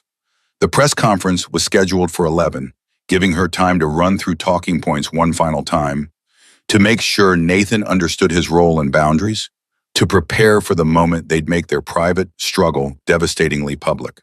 The conference room filled with reporters, cameras, and live stream equipment, business journalists expecting routine corporate updates, suddenly aware that something more interesting was developing. Victoria positioned herself at the head of the table, Nathan standing slightly behind and to the side, visible but not central, his presence itself a statement. Victoria opened with the expected quarterly numbers: mobility division revenue up 18%, 3 new patents filed, clinical trials progressing ahead of schedule. The journalist took dutiful notes, waiting for whatever had justified the unusual personal attendance notification they'd received that morning. Then Victoria shifted, her voice taking on an edge that made everyone in the room lean forward. I'm adding a personal statement today because my private life has become entangled with professional considerations in ways that affect Genesis Med's mission and my ability to lead effectively. The room went completely still, phones lifting as reporters sensed a story developing beyond quarterly earnings. For the past 6 weeks, my father, Richard Brennan, has conducted a systematic campaign to interfere in my personal relationship with Nathan Parker. Victoria's calm recitation of facts was devastating in its precision. This interference has included business sabotage, social pressure, filing false reports with Child Protective Services, and using his business connections to intimidate a small business owner whose only offense was caring about me. Murmurs spread through the assembled press, cameras swinging to capture Nathan's reaction. He kept his face neutral, hands clasped behind his back, trying to project calm he didn't feel. This isn't a family disagreement. Victoria's voice strengthened, carrying the conviction that had built her career. This is about control, about whether a disabled executive can make her own choices about her personal life. My father believes my injury makes me vulnerable to manipulation. The irony is that he's the one trying to manipulate everyone around me to prove a point. A reporter near the front raised her hand. Ms. Brennan, are you saying your father filed the CPS report? I'm saying someone with resources and detailed knowledge of Nathan's custody situation filed a false report designed to intimidate him into ending our relationship. Victoria met the camera directly. The investigation found no merit to the allegations. Tyler Parker is thriving under his uncle's care. But the damage was done. A 9-year-old child was made aware that powerful people questioned whether his family was good enough. The room erupted with questions, reporters shouting over each other. But Victoria raised her hand for silence. I'm making this public because private appeals to my father have failed. He's demonstrated he'll use any leverage available, hurt anyone necessary, to maintain control over my decisions. I'm asking him to stop. And I'm asking you all to understand that this isn't about protecting me. It's about respecting my autonomy as an adult capable of choosing her own relationships. She turned slightly, including Nathan in her address. Nathan Parker is a good man who sacrificed his education and career to raise his nephew when no one else stepped forward. He owns a successful business built through hard work and integrity. He treats me with respect and kindness. These facts should be enough. My father's wealth and connections shouldn't give him the power to destroy someone's life simply because he doesn't approve of who his daughter loves. The word hung in the air, unplanned but undeniable. Loves. Victoria had just declared her feelings in front of cameras and reporters, making private emotion into public record. Nathan felt his chest constrict, the weight of that declaration settling over him like a benediction and a burden. The press conference continued for another 30 minutes. Victoria fielding questions with practiced ease, never losing composure even when queries veered toward the personal and invasive. She refused to discuss her medical condition beyond acknowledging her injury, redirected attempts to pit her against her father into statements about autonomy and respect, and consistently brought the conversation back to the core issue, whether powerful people could use their resources to control others' intimate choices. When it finally ended, the room cleared slowly, journalists already typing on phones, filing stories that would hit news sites before Nathan and Victoria made it to the elevator. The communications director looked simultaneously thrilled and terrified, aware that Victoria had just generated more press attention than Genesis Med typically received in a quarter. In the elevator down, alone finally, Nathan found his voice. You said you loved me, in front of everyone. Victoria met his gaze steadily, no hesitation or regret visible. I do. Is that okay? Nathan crossed the small space, leaning down to kiss her with a tenderness that carried everything he couldn't articulate in the moment. When they separated, foreheads touching, he whispered the truth that had been building since she'd let him wipe BBQ sauce from her shoe. I love you too. Have for weeks. Just didn't want to say it while everything was so complicated. Everything is still complicated. Victoria's smile was gentle, acknowledging reality without retreating from it. But at least now we're complicated together. The social media reaction was immediate and overwhelming. Clips from the press conference went viral within hours. #TrustVictoria, trending alongside #WorkingClassHero, comment sections filling with support and criticism in equal measure. Some praised Victoria's courage in standing up to family pressure. Others questioned whether she was being manipulated exactly as Richard claimed. The debate raged across platforms, strangers taking sides in a conflict they understood only through sound bites and assumptions. Richard's response came that evening, a statement released through his attorney expressing deep concern for his daughter's well-being and sadness that private family matters had been made public. The statement carefully avoided confirming or denying specific allegations while painting Richard as a worried father whose only crime was loving his daughter too much. It was masterfully crafted, designed to maintain sympathy while admitting nothing. But the damage was done. Philadelphia's business community was talking, dividing into camps based on whether they valued traditional family authority or individual autonomy. Some of Richard's oldest connections quietly distanced themselves, uncomfortable with the public display of control. Others rallied around him, seeing Victoria's actions as disrespectful rebellion that justified paternal intervention. The Brennan mansion felt larger and emptier than Richard remembered. Rooms that had once held Catherine's warmth now echoing with his footsteps. He stood in his study, watching news coverage of Victoria's press conference for the fourth time, each viewing making the isolation more acute. His daughter had just declared war on him in front of the world, and he'd responded with carefully worded denials that convinced no one. Maggie O'Brien appeared in the doorway, the housekeeper who'd worked for the family 30 years carrying a tea service Richard hadn't requested. She set it down on the desk with more force than necessary, her Irish-American directness showing through professional boundaries worn thin by decades of service. "You're watching that again?" Her tone made it clear this was a statement, not a question. Richard didn't look away from the screen. "My daughter just accused me of abuse in front of the entire city. Your daughter just told the truth in the only language you seem to understand anymore." Maggie poured tea neither of them would drink, her movements sharp with contained frustration. "Money and power. That's all you hear these days, Mr. Brennan. Not love, not trust, just who controls what. I'm protecting her." Richard finally turned from the screen, needing someone to understand his perspective. Victoria doesn't see how vulnerable she is. Men like Parker prey on women with money, especially women who've been through trauma. "I've seen it happen too many times, have you?" Maggie's question was pointed.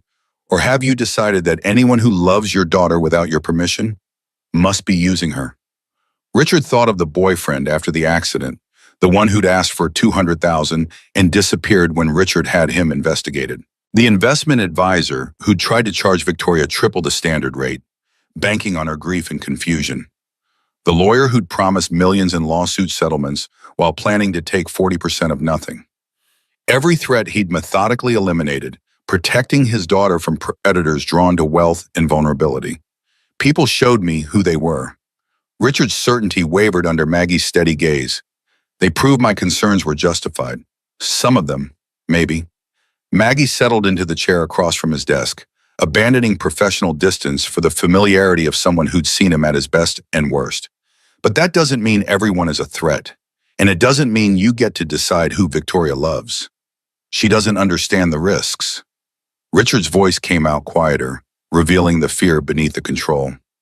After Catherine died, after the accident, people came out of nowhere, everyone wanting something. So you decided to trust no one. Maggie's observation was gentle but unsparing. Including your own daughter's judgment. Richard looked at the frozen image of Victoria on his computer screen, fierce and certain, more like Catherine than he wanted to admit. His wife had possessed that same steel wrapped in compassion, the ability to see people clearly without assuming the worst. She'd loved Richard despite his controlling nature, had gentled him in ways he'd forgotten until she was gone. Miss Catherine wouldn't want this. Maggie's words landed like a physical blow. "She'd be heartbroken seeing you and Victoria like this." Catherine's final weeks played through Richard's memory, her hand in his as cancer consumed her from the inside, her voice already weakened but still insistent. "Promise me you'll take care of our girl. Don't let anyone hurt her, but, Richard, don't let fear make you cruel. Love her enough to trust her choices." He kept the first promise obsessively, protecting Victoria with all the resources at his disposal. But the second promise had been lost somewhere in the grief and panic of watching his daughter rebuild her life from a wheelchair while his wife died in the bedroom upstairs. Fear had made him exactly what Catherine warned against. What do I do? The question came out broken. A powerful man discovering his power had isolated him from everyone who mattered. How do I fix this? Maggie stood, smoothing her apron with the practical efficiency that had run the household for 3 decades. You start by actually listening to what Victoria said. Then you meet this Nathan Parker without assuming he's the enemy. And mostly you apologize for trying to control your daughter's life instead of trusting her to live it. After Maggie left, Richard sat alone with the tea growing cold and the truth settling like lead in his stomach. He'd spent 6 weeks trying to prove Nathan Parker was using Victoria, had deployed every resource and connection to find evidence that never materialized, because it didn't exist. Because sometimes people were exactly who they appeared to be, and the only manipulation happening was Richard's. He pulled up Nathan's file one last time, reading beyond the financial data to the story beneath. A 22-year-old on full scholarship to MIT, senior year, future bright and certain. Then his sister's overdose, a toddler left alone, and a choice made in the space between one life and another. No hesitation in the timeline, No calculated pause to weigh options, just immediate custody filing, withdrawal from school, and every decision after oriented around raising Tyler. Richard had sacrificed for Catherine and Victoria, building wealth to provide security and opportunity. But Nathan had sacrificed differently, giving up everything he'd worked toward for a child who wasn't even his biological responsibility. That took a kind of love Richard understood intellectually, but had never been tested with personally. His wealth had always made sacrifice theoretical. Nathan's lack of wealth had made sacrifice real. The phone call he needed to make terrified him more than any business negotiation ever had. Admitting he was wrong required dismantling the certainty that had guided every decision since Catherine's death. But Maggie was right. Catherine would be devastated by what he'd become, by how fear had twisted protection into cruelty. Richard picked up his phone and made a call he should have made weeks ago. Nathan was closing up the garage when his phone rang with an unknown number. He almost ignored it, exhausted from a day that had felt like running an emotional marathon, but something made him answer. The voice on the other end was formal, controlled, unmistakably Richard Brennan. "Mr. Parker, this is Richard Brennan. I'd like to meet with you tomorrow morning if you're available. Just the two of us to talk." Nathan's first instinct was refusal, a visceral rejection of engaging with the man who tried to destroy his business and threatened his custody of Tyler. But something in Richard's tone stopped him, a quality he couldn't quite identify that sounded less like the entitled businessman and more like someone who'd lost his way. "Why should I agree to that?" Nathan kept his voice level, refusing to make this easy. "Because you deserve an explanation." Richard's response came without the condescension Nathan had expected. "And because I owe you the courtesy of hearing me out in person before you decide whether I'm redeemable or not." The honesty was unexpected enough to shift Nathan's calculus. "Victoria's going to have opinions about this. I'm not calling Victoria." Richard's admission carried weight. "This conversation needs to happen between you and me first, if you're willing." Nathan thought about Tyler, about the social services investigation, about customers frightened away, and the careful life he'd built from sacrifice and determination.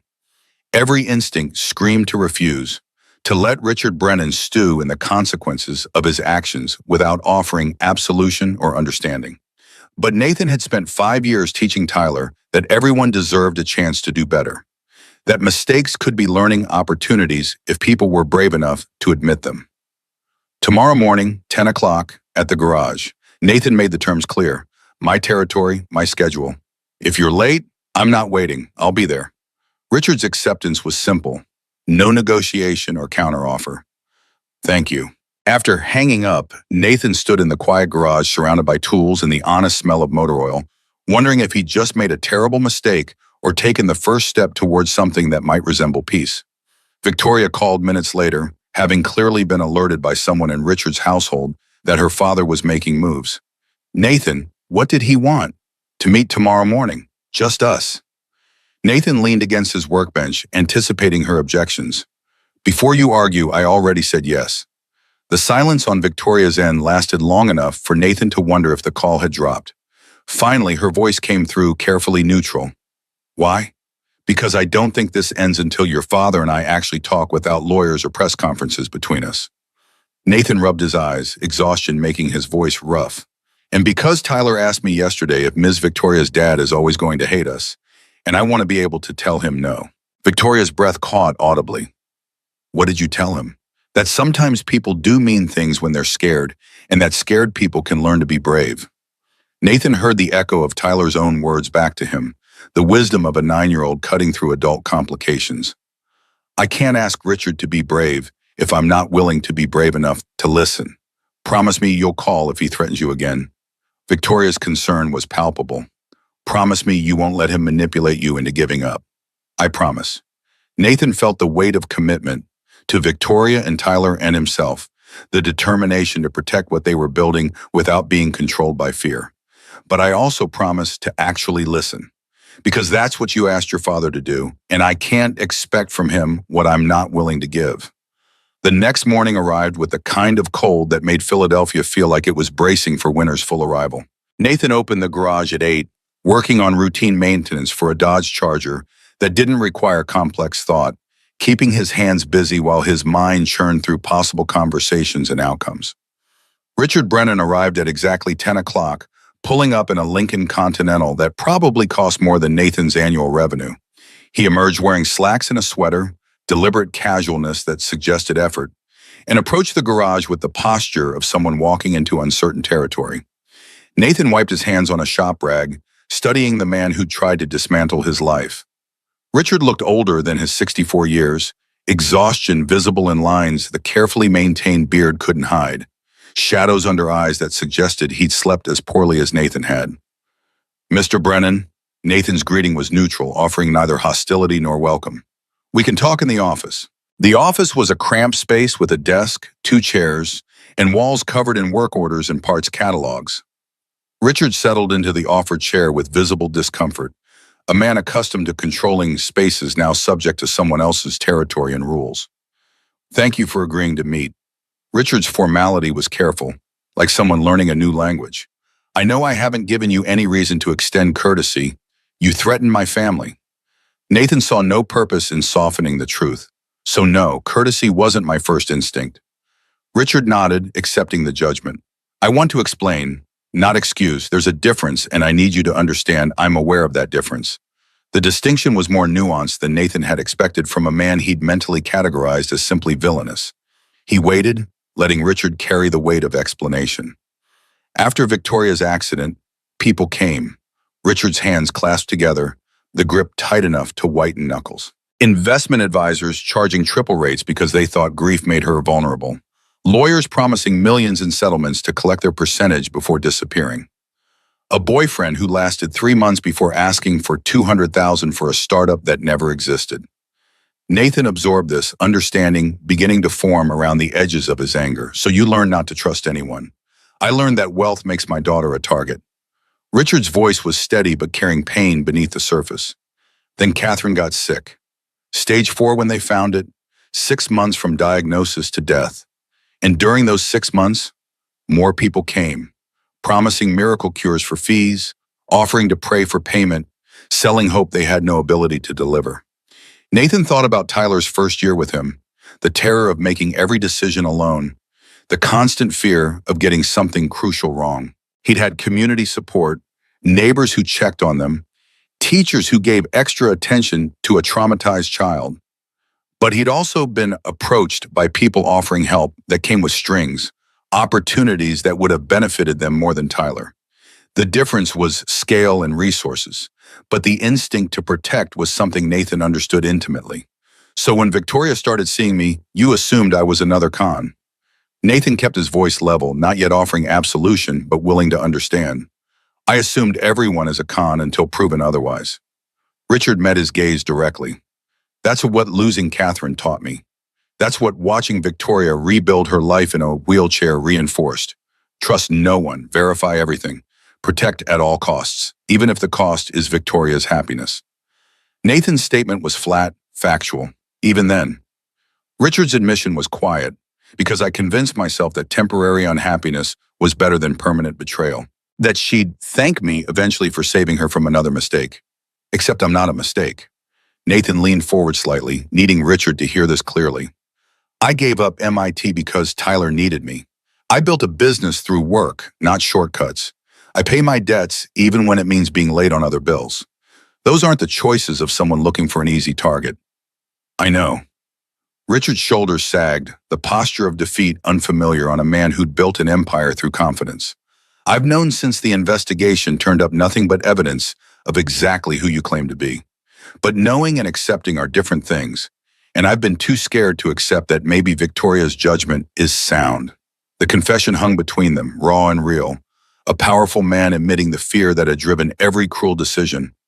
Nathan thought about forgiving him, about offering the kind of grace Tyler would expect. But forgiveness required more than understanding motive. It required genuine change, proof that Richard wouldn't simply retreat to old patterns once this conversation ended. "What do you want from me?" Nathan's question was blunt. "Absolution? Permission to keep interfering with conditions? A promise I'll walk away if you offer enough money?" Richard's head snapped up, something like pain flashing across his face. "I want a chance to start over." To meet you without assumptions and to know Tyler beyond the file my investigator compiled. To try being Victoria's father instead of her controller. The request was more than Nathan had expected, vulnerable in a way that suggested genuine desire for change rather than strategic repositioning. But words were easy. Richard had demonstrated he could be articulate and convincing while actively sabotaging Nathan's life. Proof would require actions sustained over time. Tyler came home crying because of gossip your pressure created. Nathan's voice went hard, protective instinct overriding the softening he'd felt. A 9-year-old had to hear his uncle called a gold digger. Had to wonder if his family was good enough. That's not something you apologize away. You're right. Richard didn't deflect or minimize. What I did to that child is unforgivable, but I'm asking for the chance to try anyway. To be someone in his life who makes it better instead of harder. Nathan stood, pacing the small office, needing movement to process the conversation's direction. Victoria loves you. Despite everything, she wants her father back. But the father she wants is someone who trusts her judgment and respects her choices. I haven't been that father in a long time. Richard's admission was quiet. Catherine knew how to love without controlling. I never learned. After she died, I only got worse. Then learned now. Nathan stopped pacing, decision crystallizing. Meet Tyler, but as Victoria's father who wants to know him, not as an investigator looking for ammunition. Come to dinner. Ask about his science project. See who he actually is. And if you can do that without agenda or judgment, maybe we can build something that doesn't require Victoria choosing between us. Richard stood, extending his hand across the small desk. I'd like that, more than I can express. Nathan took the offered hand, gripped firm but not hostile, sealing an agreement that felt fragile and significant in equal measure. This doesn't fix everything. We're not friends. But for Victoria's sake and Tyler's, we can try not being enemies. That's more grace than I deserve. Richard's voice carried genuine gratitude. Thank you. After Richard left, Nathan sat alone in the office processing what had just happened. He'd extended an olive branch to the man who'd tried to destroy him, gambling that Richard's fear could transform into something healthier given time and opportunity. It might be the smartest decision he'd ever made, or the most naive, but either way, it was done. He called Victoria, knowing she'd been waiting anxiously for news. Your father and I talked, and the single word carried volumes of hope and fear. And he's coming to dinner next week, to meet Tyler properly, as your father instead of an adversary. Nathan heard his own surprise in the words. I don't know if this works, but we're going to try. Victoria's breath released in something between a laugh and a sob. Thank you for giving him a chance when he doesn't deserve one. I'm giving us all a chance, Nathan corrected gently, to be a family in whatever weird configuration that takes. Because Tyler deserves grandparents and you deserve your father. And I deserve to stop fighting battles that don't need to be fought. The following week passed in cautious optimism, Richard making no aggressive moves while Nathan and Victoria prepared Tyler for meeting Mr. Brennan under circumstances that might actually lead somewhere positive. They explained that Victoria's father had been wrong about some things, but wanted to make amends, that adults sometimes made mistakes and needed chances to do better, just like Tyler got chances when he messed up at school. Tyler absorbed this with the pragmatism of a child who'd already seen adults fail and recover. Will he like my science project? If he has any sense at all. Victoria's confidence was genuine. Your project is incredible. The dinner was scheduled for the following Saturday, giving everyone time to adjust to the idea of Richard Brennan sitting at Nathan's small kitchen table, eating food that didn't cost more than the average person's grocery budget for a week. Nathan planned the menu carefully, nothing fancy but made with care, the kind of meal that had sustained him and Tyler through 5 years of building family from grief. Saturday arrived clear and cold, December beginning to assert itself over Philadelphia with the promise of snow before Christmas. Nathan spent the morning cleaning while Tyler worked on finishing touches to his science project, wanting it perfect for showing to someone whose opinion suddenly mattered more than seemed fair given Richard's history. Richard arrived exactly on time, carrying a wrapped gift that made Tyler's eyes go wide with curiosity and Nathan's chest tighten with wariness about expensive presents designed to buy affection. But when Tyler opened it, the contents were perfect. A professional star chart customized to show the Philadelphia sky on the night Tyler was born. with notations about visible planets and constellations. This is so cool. Tyler's enthusiasm was genuine, all awkwardness forgotten in the excitement of receiving something that spoke directly to his passion. Look, Chew Nate, you can see Jupiter was in conjunction with Saturn. Richard's smile carried relief and pleasure at getting something right. I remembered Victoria mentioning your interest in astronomy. Thought you might like to know what the sky looked like the night you came into the world. Nathan caught Victoria's eye across the room, seeing the hope and fragile happiness there, and felt his resistance to Richard soften another degree. This was what family looked like when people tried, imperfect and awkward, but oriented toward connection instead of control. Dinner was chaotic in the way meals with excited 9-year-olds always were. Tyler dominating conversation with detailed explanations of orbital mechanics and planetary atmospheres, while the adults listened with varying degrees of comprehension. Richard asked genuine questions, admitting when Tyler's knowledge exceeded his own, treating the child like an intelligent person whose interests mattered. After dinner, while Nathan and Victoria cleaned up, Richard and Tyler sat at the table examining the science project with serious attention to detail. Nathan watched from the kitchen, seeing Richard crouch beside Tyler's chair to get a better angle on Saturn's rings, the powerful businessman becoming simply a grandfather interested in his grandson's work. Victoria's hand found Nathan's, squeezing gently. "Thank you for making this possible." "He's trying." Nathan squeezed back. "That's all anyone can do."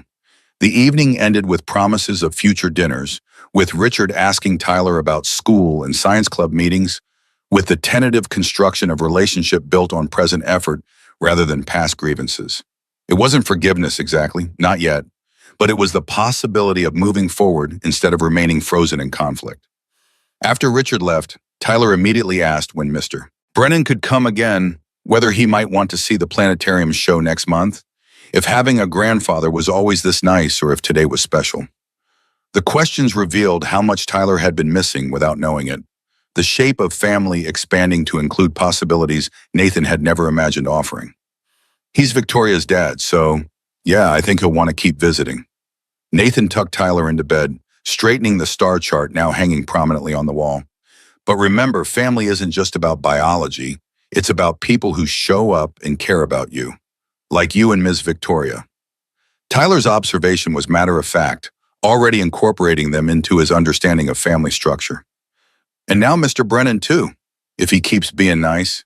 Nathan kissed his nephew's forehead, heart full with gratitude for Tyler's resilience and capacity for trust despite everything. "Yeah, buddy, like all of us."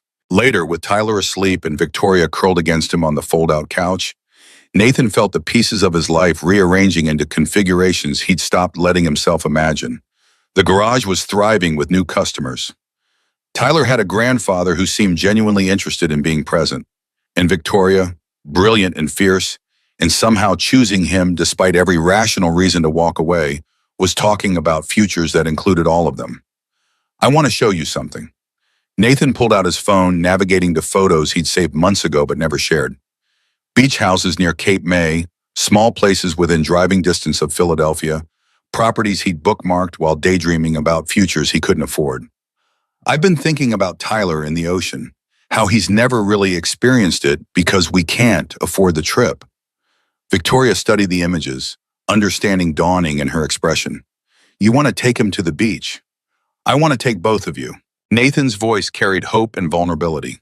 "Not some elaborate vacation, just a weekend where Tyler can see the ocean and we can be together somewhere that isn't defined by garage schedules and work obligations." Victoria scrolled through the photos, pausing on one that showed a modest house with a ramp leading to the front door and wide doorways visible through windows. "This one is accessible, I know." Nathan had noticed that detail, had imagined Victoria moving through those spaces, had let himself dream about 3 people becoming a family in deliberate, chosen ways. "I'm not asking you to pay for it. I'm just asking if you'd want to go, if I can save up enough. What if we went next month?" Victoria's suggestion was gentle, aware of his pride, but pushing anyway. "What if you let me contribute, because I want to be part of making Tyler's first ocean trip special. Not because you need my money, but because that's what partners do." Nathan thought about accepting, about letting Victoria share the cost of creating memories that would belong to all of them. Pride warred with practicality, with the growing understanding that partnership meant receiving as well as giving, that love required vulnerability in both directions. Okay, the word came out rough, emotion making it unsteady. Yeah, let's do that. Together. Victoria's kiss was tender, promising, sealing an agreement that felt like more than planning a trip. It felt like commitment to futures that included each other, to building something that honored where they'd come from while creating space for where they might go. Outside, Philadelphia settled into December night, city lights reflecting off clouds that promised snow by morning. Inside the small apartment, three people who'd found each other through disaster and determination slept peacefully, dreaming of oceans and stars and the simple miracle of family chosen rather than assigned. The beach trip was scheduled for the weekend before Christmas. 3 days carved out of busy schedules and winter weather that threatened but never quite delivered the snow accumulation that would have made driving impossible. Nathan closed the garage early Friday afternoon, Frank handling the weekend emergency calls, Tommy and the crew offering genuine enthusiasm for the boss finally taking time off. Tyler could barely contain his excitement, packed days in advance with swim trunks he'd never worn and sandals that would be too cold for December beaches, but represented his determination to experience everything properly. The drive to Cape May took 2 hours through South Jersey landscape, transitioning from urban to rural, past towns that decorated for Christmas with enthusiasm bordering on competitive. The house Victoria had rented was small but perfect, single story with wide doorways and a deck overlooking the beach.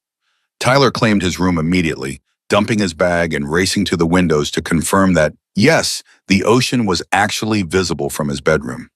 Nathan and Victoria settled into the master bedroom with its view of dunes and the Atlantic beyond, the sound of waves audible even through closed windows. That evening they walked the beach, Tyler racing ahead to touch the water despite the cold, laughing when waves soaked his shoes and made him dance backward. Nathan pushed Victoria's chair through firm sand, stopping where the beach met the water to watch Tyler collect shells and chase seagulls with pure joy, unfiltered by adult awareness, that moments like this were temporary and precious. He's never been this happy. Nathan's voice carried wonder and gratitude.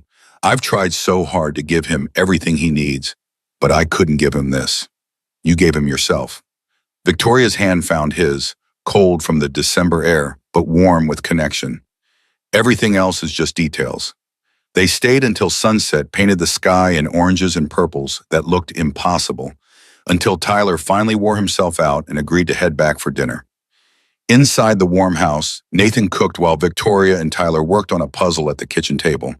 The domestic scene so ordinary and extraordinary that Nathan had to pause and simply breathe through the gratitude threatening to overwhelm him. After Tyler went to bed, exhausted from sun and wind and newness, Nathan and Victoria sat on the deck wrapped in blankets against the cold, watching moonlight on water and listening to the endless rhythm of waves. The conversation drifted from nothing important to everything that mattered, building understanding through shared silence as much as words. I want this. Victoria's statement was quiet but certain. Not just weekends, but a life. With you and Tyler, building something that's ours. Nathan's heart did complicated things in his chest, hope and fear tangling into something that felt like the edge of commitment. I want that too, but I need you to understand what you're signing up for. I'll probably never finish my degree. The garage will always be modest. Tyler's going to need help with college that I can't provide alone. Victoria turned to face him fully, moonlight catching in her eyes. I don't care about your degree or your income. I care that you're the kind of man who gave up everything for a child who needed you, who treats me like a whole person, who sees challenges as problems to solve instead of reasons to give up. She reached into her coat pocket, pulling out a small box that made Nathan's breathing stop entirely. I wasn't planning to do this tonight, but suddenly waiting feels pointless. We've already chosen each other. Might as well make it official.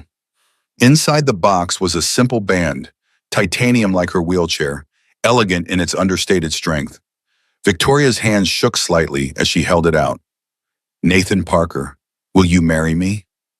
Nathan's laugh came out choked with tears he didn't try to hide. I was supposed to ask you. I've been saving for a ring.